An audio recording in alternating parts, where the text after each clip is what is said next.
Abakulembeze okuva mu district y'e Buyukwe balaze okutya olw'abantu baabwe abasukkiridde okubanga bafuna obulemu ku mibiri gyabwe ng'ekintu kino kukiva ku bugayaavu okusingira ddala obubenje obusukkiridde ate ku nguudo eziri mu kitundu kyabwe. Bino nno bituukiddwako bwe babadde bajjukira olunaku lw'abaliko obulemu nga lukuzibwa buli ennaku z'omwezi 3 omwezi ogwa Desemba.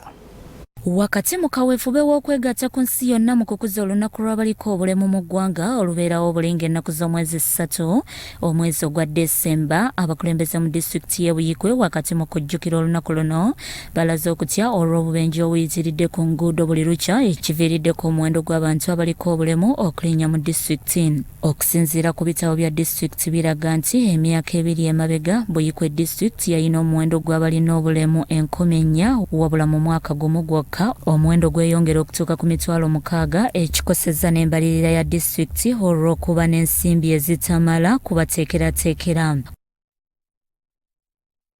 Okusinziira ku kansala atwala abaliko obulemu mu lukiiko lwa disitulikiti Sewewa Wilson alaze obulumi olw'engeri abantu gye bafunamu obulema mu ngeri y'ekigayaavu eri ekitongole ekizimba enguudo mu disitulikiti olw'obubenje obuggwawo buli lukya awatali kuyambibwa kyokka nga ne bajeti eweebwa abalema ku disitulikiti ntono nnyo ekyongedde okunyigiriza abantu bano.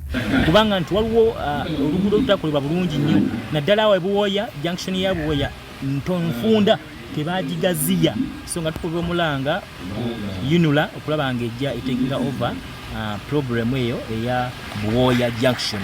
Ye ssentebe wa disitulikiti y'e Buyikwe Jimmy Kanabi agambye nti omuwendo gw'ensimbi ogubaweebwa ku bantu abaliko obulemu nga disitulikiti gukyali mutono ddala.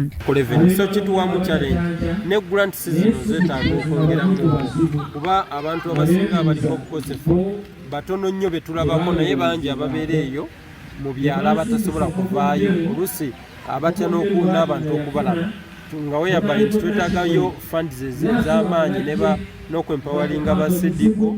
Minisita omubeezi okuva mu yafeesi y'amyuka omukulembeze w'eggwanga era nga ye mubaka omukyala Diana Mutasingwa nga yabadde omugenyi omukulu ayozaayozezza abantu abaliko obulemu olw'okutuuka ku lunaku lwabwe era n'abasaba okwekkiririzaamu ku buli kye baba bakola basobola okuba basanyufu. So mbakubiriza okukwatira wamu okulaba nti okubeera persons with disability si inability, they can be able to work, they can be able to achieve ate bakola bulungi programs. PDM yabateekamu 10%. Government grants zibeerawo. Tulina Luwero Triangle nti Luwero Triangle gye twaleeta nga tuva mu Ministry of Prime Minister's Office yaliko abali bazikulira mu miruka gye natambulamu nga waliko abakosefu. So bakole ekisoboka okulaba nga benyigira mu government programs batadde mu district. Bikusakiddwa Eric Higa, Crossroads TV, Omunnyo.